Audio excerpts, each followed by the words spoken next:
So so hello guys. तर आज आपण स्टार्ट करणार आहोत पॅथॉलॉजीची सिरीज. तर पहिला व्हिडिओ आहे तो सेल इंजुरीवर आहे.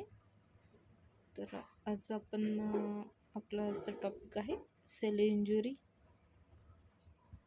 तर सेल इंजुरी म्हणजे काय? ज्यावेळेस एखादं सेल डॅमेज होते, म्हणजे एक प्रकारचं सेलला डॅमेज होणं म्हणजेच सेल इंजुरी. म्हणजे काहीतरी त्याच्यातले स्ट्रक्चरमध्ये चेंज होणं किंवा त्या स्ट्रक्चरमध्ये डॅमेज होणं, त्यालाच म्हणते सेल इंजुरी. सांगायला गेलं तर सेल इंजुरीचे 2 टाईप आहेत: reversible cell injury, reversible cell injury. तर आपण आज बघणार आहोत cell injury, causes of cell injury and the irreversible cell injury. तर डेफिनेशन ऑफ सेल इंजुरी काय आहे? तर cell injury is defined as the variety of stress cell encounter as a result of change in its internal and external environment. म्हणजे ज्यावेळेस सेलमधलं internal and external environment change होतं, कशामुळे तर एखाद्या स्ट्रेस किंवा काहीतरी डॅमेज झाल्यामुळं. तर the cellular response to stress may be depend upon the following variables. म्हणजे सेलचं आता सेल डॅमेज झाले, मग सेलचा काहीतरी रिस्पॉन्स असणार ना त्या डॅमेजिंगला. तर मग ते 2 व्हेरिएबल डिपेंड असतं. तर the type of cell and the tissue involve, म्हणजे कोणती सेलचा टाईप आहे आणि कोणत्या प्रकारचे टिश्यू त्यात इन्व्हॉल्व आहेत. आणि then second extent and type of cell injury. म्हणजे सेल इंजुरी टाईप पण भरपूर प्रकारचे आहेत. जर भरपूरच डॅमेज झालं तर सेल पटकन रिकवर करू शकणार नाही, तर थोडंसं डॅमेज झालं तर सेल रिकवर स्वतःला करू शकते पटकन. म्हणजे याच्यावर पण हे डिपेंड राहू शकतं. Then various form of cellular response of cell injury may be as follows. When there is increased functional demand, the cell may be adapt. म्हणजे अडॅप्टेशन म्हणजे काय असतं? ज्यावेळेस सेलचा फंक्शनल डिमांड असतो तो काहीतरी कमी किंवा जास्त होतो, त्यावेळेस सेल स्वतःला ॲडॅप्ट करते. सेल ॲडॅप्टेशनचे पण टाईप आहे: ॲट्रॉफी, हायपरट्रॉफी, मेटाप्लाझिया, डिस्प्लाझिया. हे ते आपण नंतरच बघणार आहोत सेल ॲडॅप्टेशनचे टाईप. मी फक्त सेल ॲडॅप्टमध्ये सेल्युलर स्ट्रक्चरमध्ये चेंज होणं त्याला म्हणते cell adapt. The change which are expressed morphologically, म्हणजे मॉर्फोलॉजिकली म्हणजे चेंज हा एक्सप्रेस होतो. And then the reveal back to the normal. Then ज्यावेळेस त्या सेलवरचा स्ट्रेस रिमूव्ह होतो, म्हणजे सेलवर काहीतरी समजा एखादं इन्फेक्शन असलं किंवा काहीतरी डिसीज कंडिशन असली, त्यावेळेस सेल आपला स्वतःला एका फॉर्ममधून दुसऱ्या फॉर्ममध्ये कन्वर्ट करून घेते. आणि ज्यावेळेस ते इन्फेक्शन कमी होईल किंवा त्या सेलवरचा इन्फेक्शन म्हणजेच एक प्रकारचा स्ट्रेस सेलवरचा कमी होईल, त्या टायमिंगला सेल आपल्या आहे त्या ओरिजिनल फॉर्ममध्ये येते. This is called the cellular adaptation. यालाच काय म्हणतात? Cellular adaptation. The types of cell injury. Cell इंजुरीचे टाईप्स कोणते? तर मग असे सांगितलं की reversible cell injury and irreversible cell injury. Reversible cell injury म्हणजे काय? When the stress is mild or moderate, injured cell baby occur. Irreversible cell injury म्हणजे when the cell injury is persistent, then the cell death may be occur. त्यातल्या 2 डिफरन्समधलं काय बघा. रिव्हर्सिबलचं common असतं काय आहे का? एखादी गोष्ट झाल्यानंतर त्या गोष्टीमध्ये जर बदल झाला, त्या गोष्टीमध्ये झालेला बदल आहे त्या ओरिजिनल पोझिशनमध्ये नंतर येऊ शकतो. मीन्स एखाद्या जर सेलला इंजुरी झाली आणि त्या सेलचं स्ट्रक्चर ते चेंज झालं, ते स्ट्रक्चर पुन्हा ती सेल ओरिजिनल फॉर्ममध्ये येणे म्हणजे त्याला म्हणजे रिव्हर्सिबल सेल इंजुरी. म्हणजे ती सेल स्वतःला ते म्हणजे काय होते रिव्हर्सिबल सेल इंजुरीमध्ये? तर ओरिजिनल फॉर्ममध्ये येणं, स्वतःमध्ये चेंज होऊन. आणि देन इरिव्हर्सिबल सेल इंजुरी म्हणजे काय असतं? तर सेल जर परसिस्टंट हायपोक्सिया असला, सेलला ओटूच नाही मिळाला, तर सेल स्वतःला ओरिजिनल स्टेटमध्ये कन्वर्ट करू शकेल का? नाही. तर ती सेलची काय होणार आहे, डेथ होणार आहे. तर त्याला असं म्हणतात इरिव्हर्सिबल. एक सिम्पल एक्झाम्पल सांगतात. जर एखादा समजा एक पर्सन आहे, त्याला ॲक्यूट डिसीज कंडिशन कोणती तर आहे, पण त्याला आपण प्रॉपर ट्रीटमेंट जर प्रोव्हाइड केली तर तो ॲक्यूट कंडिशनमधून हेल्दी होणार आहे. ओके. जर एखाद्या पर्सनला क्रोनिक डिसीज कंडिशन असली आणि त्याला ट्रीटमेंट पण आपण प्रोव्हाइड नीट केली नाही आणि साईडचं एन्व्हायरमेंट पण एवढं बरंचसं खराब आहे, तर त्याची डेथ होणार आहे. तो स्वतःला अडॅप्ट करू शकणार आहे का त्याची हेल्दी लाईफ तो जगू शकणार आहे का नाही? तर तो एक प्रकारचा इरिव्हर्सिबल फॉर्म झाला. आणि फर्स्ट जे एक्झाम्पल सांगितलं ॲक्यूट कंडिशनचं, ते झालं रिव्हर्सिबल फॉर्मचं. ओके. देन एटिओलॉजी काय असू शकते सेल इंजुरीची? तर पहिलं असेल तर बायोजेनेटिक कॉजेस, म्हणजे काहीतरी आता कॅन्सरचं तर फॉर्म बघायला गेलं तर कॅन्सरमध्ये बरीचशी सेल इंजुरी आपल्याला बघायला दिसते, कारण की तिथं सेलची विगरसली म्हणजे ग्रोथ होत असते. सेल ॲबनॉर्मली ग्रोथ होत असते सेलची. त्या पिरियडमध्ये सेल इंजुरी आपल्याला म्हणजे ते एक जेनेटिक कॉज असू शकतं. आणि देन ॲक्वायर्ड कॉज, म्हणजे ॲक्वायर्ड कॉजेस म्हणजे बरेचसे आपले येतात रेग्युलर लाईफमधले. तर मग ॲक्वायर्ड कॉजेसचे बघू.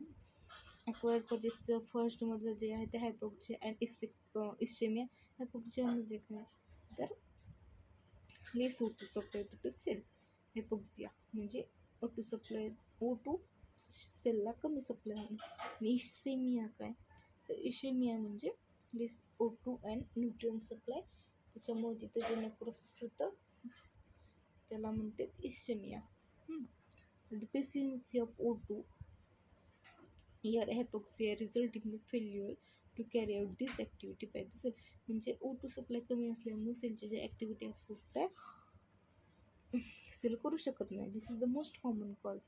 म्हणजे हायपोक्सिया एक मोस्ट कॉमन कॉज आहे. आणि इशेमिया may result from reduced supply of blood to the cell to eruption due to the ischemia from other causes. म्हणजे सेलचं इरप्शन होतं, इरप्शन होऊन त्याचं नेक्रोसिस होणार. नेक्रोसिस झाली की सेल डॅमेज. नेक्रोसिस होतं कधी, सेल डॅमेज झाल्यावर. आणि अदर कॉजेस काय काय असू शकते इशेमियाचे, तर डिसऑर्डर असू शकतो कुठला तरी, किंवा RBC असेल, किंवा हर्ट अँड लंग डिसीज. म्हणजे तुम्ही हर्टच्या डिसीजमध्ये तुम्ही चांगलं पाहिलं असेल की इशेमिया होतो आणि हार्ट डॅमेज होतं, किंवा मग ते इशेमियामुळं काय होतं, हार्ट फेल्युअर होतं. तर ते एक कॉज असू शकतं. देन फिजिकल एजंट कोणते कोणते असतात? फिजिकल एजंटमध्ये मेकॅनिकल ट्रॉमामध्ये काय असू शकते? Road accident. Then thermal trauma, ज्यावेळेस हीट असते, किंवा कूलमध्ये तुम्हाला तर माहीत असेल, कूलमध्ये एक फ्रोस्ट बाईट तुम्हाला माहीत असेल, ज्यावेळेस ओव्हर कूल असतं आणि एक फ्रोस्ट बाईट डिसीज कंडिशन येते, अशामुळे तर ओव्हर कुलिंगमुळं होते. Then electricity. इलेक्ट्रिसिटी तर कॉमनच एक्झाम्पल आहे रेडिएशनमध्ये UV and ionising. Then rapid change in the atmospheric pressure. ज्यावेळेस ॲटमॉस्फेरिक प्रेशरमध्ये रॅपिड चेंज होतो त्यावेळेस पण सेल इंजुरी होऊ शकते.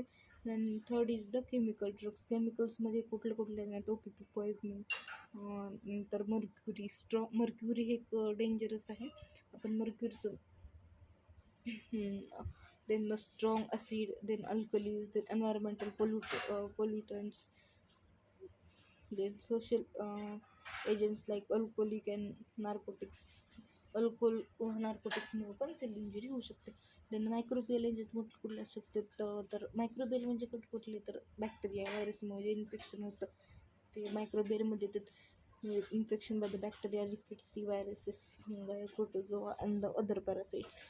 देन इम्युनॉलॉजिकल एजंटमध्ये काय काय करू शकतं, तर immunity sometimes also may turn lethal and cause of cell injury. म्हणजे तर इम्युनॉलिटिकल एजंट म्हणजे काय, इम्युनॉलॉजी म्हणजे आपल्याला पहिलं तर लक्षात आलं पाहिजे की हायपरसेन्सिटिव्हिटीमध्ये तुम्ही ॲनाफॅलेटिक तर बघितलं असतं. त्या ॲनाफॅलेटिकमध्ये काय काय त्याचे सायन सिम्टम्स असतात. की स्किन कंडिशनमध्ये चेंजेस होते, रॅशेस येतात, रेडनेस होतं, स्वेलिंग होतं. हे तर काय तर एक तर प्रकारची सेल इंजुरीज आहे. Then autoimmune condition, the nutritional deficiency, nutritional deficiency such as starvation, याच्यामुळं पण सेलची इंजुरी होते. Then ageing, cellular ageing leads to impaired ability to cell undergo replication and repair and ultimately lead to cell death. म्हणजे एजिंगमुळं सेलचं तर functionality तर कमीच होत असते. जसं जसं एजिंग तुम्ही ज्यावेळेस एजिंग प्रोसेस बघताल त्यावेळेस तुम्हाला माहितीच होईल की म्हणजे सेलची ॲबिलिटी कशी कमी होते. देन याट्रोजेनिक कॉजेस, याट्रोजेनिक कॉजेसमध्ये काय असतं तर some diseases and death occurs due to physicians. म्हणजे मिसट्रीटमेंट केल्यानंतर ज्यावेळेस येतात एखाद्या पर्सन किंवा एखाद्या आपण मिसट्रीटमेंट दिली जर त्याचा ॲडवर्स इफेक्ट जर त्या पर्सनवर झाला तर तिथं त्याला त्याच्या इंटरनल स्ट्रक्चरचं डॅमेज होणार आहे किंवा काहीतरी त्याला ॲलर्जी कंडिशन प्रोव्हाइड होणार आहेत. म्हणजे म्हणजे कधी जर एखादं जर ट्रीटमेंट त्याला सूट नाही झालं तर एखादी त्याची ॲलर्जी असू शकते, त्याच्यामुळे त्याची काय होणार आहे सेल इंज्युअर्ड होणार आहे. हे एक एक्झाम्पल असू शकते. Iatrogenic causes, then psychological causes, then idiopathic causes, various causes disease और defect, then gene disorder, chromosome disorder and Down syndrome. So these are the some diseases in idiopathic causes. तर आता आपण बघू pathogenesis of the cell injury. आता cell इंजुरीची pathogenesis कसे असते आता ते पाहणार आहोत. Then in the pathogenesis the general following principle of the cell injury. काय काय असू शकतं, type, duration and severity of the cell injury, type, status, and the adaptability in the injurious agents, then underlying intracellular phenomenon, then morphological consequences, effect and changes. Reversible cell इंजुरीची book आपण आता. Ischaemia hypoxia principle apply in the pathogenesis of reversible cell injury. म्हणतात reversible cell इंजुरीमध्ये pathogenesis बघताना त्याच्यात जास्तीत जास्त तर इश्चिमियन हायपोक्सियाचा प्रिन्सिपल अप्लाय केला जातो. तर reversible cell injury, ischaemia hypoxia are the most form of the cell injury. याच्यामध्ये इश्चिमियन हायपोक्सिया झाल्यामुळे काय काय होणार आहे, decrease the generation of the cellular ATP. म्हणजे सेल्युलर एटीपीचं जे एटीपी फॉर्मेशन असतं तर आता ओटूच नाही मिळाला तर एटीपी कुठनं फॉर्म होणार आहेत ना. इंट्रासेल्युलर लॅक्टिक ॲसिडोसिस, त्यांना लॅक्टिस ओटू नाही मिळाला म्हटल्यानंतर तिथं कुठली अनएरोबिक ग्लायकोलिसिस होणार आहे, त्याच्यामुळं काय होणार आहेत तर लॅक्टिक ॲसिडोसिस होणार आहे. Then damage to the plasma membrane, plasma मेम्ब्रेनचं डॅमेज होणार आहे. देन काय होणार आहे रिड्यूस द प्रोटीन सिंथेसिस. हे सगळं वर जर ATP सिंथेसिस नाही झालं, प्लाझ्मा मेम्ब्रेन डॅमेज झालं, इंट्रासेल्युलर लॅक्टिक ॲसिडोसिस झालं तर काय होणार, प्रोटीन सिंथेसिस होणार नाही. आता बघू decrease the generation of cellular ATP. आता सेल्युलर ATPचं जनरेशन डिक्रीज कसं होतं तर ATP in the human cell is derived from 2 sources. Firstly aerobic respiration, then anaerobic respiration. आता एरोबिक रेस्पिरेशन थ्रू कसं होतं बाय द मायटोकॉन्ड्रियाद्वारे aerobic respiration. And then anaerobic द्वारा कसं ATP फॉर्म होतं तर ग्लायकोलायटिक ॲसिडोसिस मग इथं सांगितल्याप्रमाणे by the process of ग्लायकोलायटिक acidosis तर anaerobic process through ATP form होतात. The result of ischemia are more severe than the hypoxia from other causes. Highly specialized cell, example myocardium, proximal tubular cell of the kidney, neuron are the dependent of the aerobic respiration. These suffer from the ill effect of ischemia more severely and rapidly. म्हणजे aerobic respiration थ्रूच myocardium proximal tubular cells of the kidney, neurons ह्या depend असतात. Then intracellular lactic acidosis. हे intracellular lactic acidosis कशामुळे होतं तर due to low O2 supply aerobic respiration fall this fold by. म्हणजे आता O2 सप्लाय जर लो झाला तिथे एरोबिक रेस्पिरेशन होणार आहे का नाही होणार. मग तिथे कुठलं रेस्पिरेशन होणार आहे अनएरोबिक रेस्पिरेशन. अनएरोबिक रेस्पिरेशन झाल्यामुळे काय होणार तिथं लॅक्टिक ॲसिडोसिस होणार आहे. देन बघू anaerobic glycolytic pathway for the ATP production, so lactic acid is produced and lowering intracellular pH, so damage to the nuclear chromatin occurs. म्हणजे ज्यावेळेस इंट्रासेल्युलर लॅक्टिक ॲसिडोसिस इन्क्रीज होतं त्यावेळेस तिथे काय होणार आहे तर पी एच इन्क्रीज होणार आहे. पी एच इन्क्रीज झाल्यामुळं काय आहे तिथं तर पी एच डिक्रीज होणार आहे. पी एच डिक्रीज झाल्यामुळं काय होणार आहे तर damage to the nuclear chromatin होणार आहे. then third is the damage to the plasma membrane pumps. Plasma membrane pump hydrophic swelling and the other measures. The energy dependent sodium pump operating at plasma, म्हणजे आता sodium potassium pump तर तुम्हाला माहीत असेल तो operating कोण करतो तर plasma membrane allow to active transport of sodium and the cell and diffuse of potassium into the cell. Sodium in the cell leads to the increase in intracellular water. म्हणजे ज्यावेळेस सोडियमचं प्रमाण वाढतं इन द सेलमध्ये त्यावेळेस intracellular swelling होते. म्हणजे त्याला म्हणतात हायड्रोफोबिक स्वेलिंग. ज्यावेळेस जर सोडियम पोटॅशियम पंप जर डॅमेज झाला तर तिथं काय होणार आहे सोडियम बाहेर जाऊ शकणार आहे का नाही, पोटॅशियम आत येऊ शकणार आहे का नाही. जर तेच डॅमेज झालं तर काय होणार आहे पोटॅशियम बाहेर राहणार, सोडियम आतमध्ये राहणार. जर सोडियम आतमध्ये राहिलं तिथं sodium is equal to water. म्हणजे सोडियम कशाला फिल असतं म्हणजे सोडियम जास्त असले तिथं वॉटर पण जास्त असणार आहे. सोडियमचं रिलेशन जवळजवळ कोणासोबत आहे वॉटरसोबत. सोडियम आतमध्ये राहिले की वॉटर पण आतमध्ये राहणार आहे. मग काय होणार तर इंट्रासेल्युलर स्वेलिंग होणार आहे. इंट्रासेल्युलर स्वेलिंग झालं की त्याला काय म्हणतात हायड्रोफोबिक स्वेलिंग. ओके, तर हा चार्ट आहे तो तुम्हाला म्हणजे असं शॉर्टली सांगणार आहे की एका व्ह्यूमध्ये तुम्हाला कळणार आहे की रिव्हर्सिबल सेल इंजुरी कशा प्रकारे होते. आता इथं सोडियम म्हणजे एका व्ह्यूजमध्ये तुम्हाला समजून जाईल. ह्या चार्ट जर तुम्ही स्क्रीनशॉट काढला किंवा हा चार्ट जर तुम्ही बनवला तर तुम्हाला एवढं सगळं वाचायची गरज पडणार नाही. याच्यामध्ये काय आहे पहिलं तर सोडियम पंप डॅमेज झालं काय होणार आहे इंट्रासेल्युलर ॲक्युम्युलेशन ऑफ सोडियम. तिथं काय होणार आहे सेल स्वेलिंग. तिथं काय सेल स्वेलिंग झाल्यानंतर काय होणार आहे तिथं सेल इंजुरी होणार आहे. ओके, आणि जर आपण ती सेल इंजुरी पटकन जर ट्रीट केली तर तिथं स्वेलिंग कमी होणार आहे आणि तिथं रिव्हर्सिबल सेल इंजुरी म्हणता येईल तिथं. आता पहिला decrease the P H of the cell. Decrease the P H of the cell म्हणजे काय होणार आहे सेलचा पी एच कमी होणे कमी होणे म्हणजे काय तर ॲसिडिक कंडिशन तयार होणं.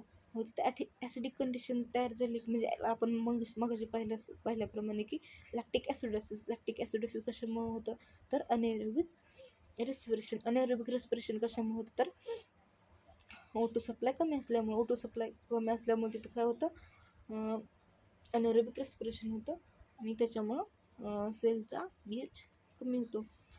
सेलचा पी एच कमी झाल्यामुळं काय होणार आहे तर लॅक्टिक ॲसिडोसिस आणि पी एच डिक्रीज झाल्यामुळं न्यूक्लिअर क्रोमॅटिन तिथं डॅमेज होणार. इंटरनल स्ट्रक्चर ॲसिडोसिस झाल्यामुळं काय होणार इंटरनल स्ट्रक्चर डॅमेज होणार आहे.